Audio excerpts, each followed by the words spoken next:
বিসমিল্লাহির রহমানির রহিম।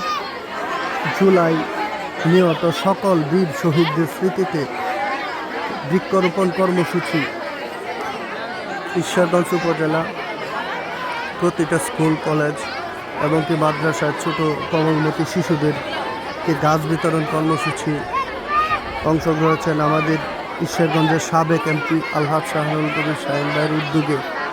এই কর্মসূচি মাসব্যাপী কর্মসূচিটা অব্যাহত থাকবে।